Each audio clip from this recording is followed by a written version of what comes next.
तीन राज्यों के चुनाव के परिणाम आने के बाद अचानक उन्होंने घोषणा की और अपने सारे साथियों की उनकी याद आई। कहीं ना कहीं ये कांग्रेस कर क्या रही है कि राज्यों में जिनके बल पर वो खड़ी है उन्हीं को इग्नोर कर रही है। बिहार में जेडीयू आरजेडी के बल पर ही कांग्रेस खड़ी है, यूपी में सपा के बल पर, झारखंड में हेमंत सोरेन जी के बल पर, और इनको इग्नोर करके कांग्रेस चल रही थी, जिसका ये परिणाम हुआ कि तीन राज्यों का रिजल्ट उनके विपरीत गया। अब ये 6 तारीख को बैठक है। 6 तारीख की बैठक में कोई बड़ा निर्णय अगर कांग्रेस लेती है और क्षेत्रीय दल को आगे बढ़ाती है, तब ये 24 में आईएनडीए का कोई भविष्य है। जी, कांग्रेस पर सवाल उठा रहे हैं, यही सही सवाल। अब ये कम्युनिकेशन में भी कहीं जी, ना कहीं गैप है।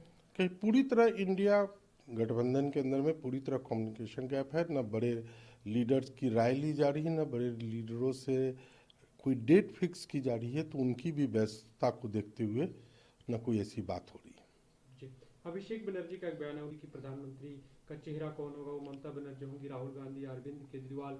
लेकिन बीजेपी अगर सोचती है कि वो पश्चिम बंगाल में भी इस तरह के निर्णय लेगी चुनावी जीत में, तो ऐसा नहीं है। लेकिन उन्होंने चेहरे को लेकर बात की है। देखिए, आफ्टर ऑल तो जनता का ही फैसला चाहे किसी के पक्ष में होगा, तो उनका कहना भी सही है कि जनता तय करेगी इंडिया गठबंधन के अंदर में कौन सा फेस होगा।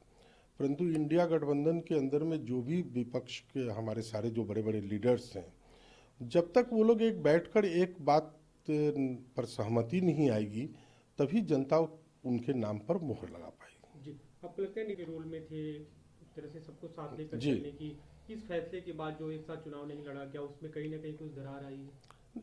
मैंने कहा ना कि कांग्रेस ने इग्नोर किया, कांग्रेस पार्टी ने इग्नोर किया। माननीय मुख्यमंत्री नीतीश कुमार जी ने तो पूरे विपक्ष को एक प्लेटफॉर्म पर लाने का काम किया, परंतु उस प्लेटफॉर्म पर आने के बाद कांग्रेस अपने आप को सुप्रीमो समझने लगी, और इस प्रकार से क्षेत्रीय दल के इन बड़े नेताओं को इग्नोर करने का ही परिणाम है ये। जी, बीजेपी के नेता और केंद्रीय मंत्री कौशल किशोर, उनका एक बयान, इसमें 350 सीटें जीत सकती है और 400 के करीब भी आंकड़ा पहुंच सकता है।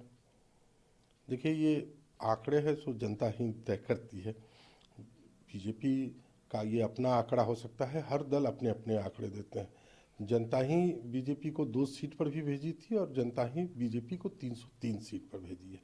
इसलिए किसी भी व्यक्ति का ये दावा करना सरासर गलत है कि जनता ही उस अपने दावे के आधार पर ही किसी दल को भेजेगी।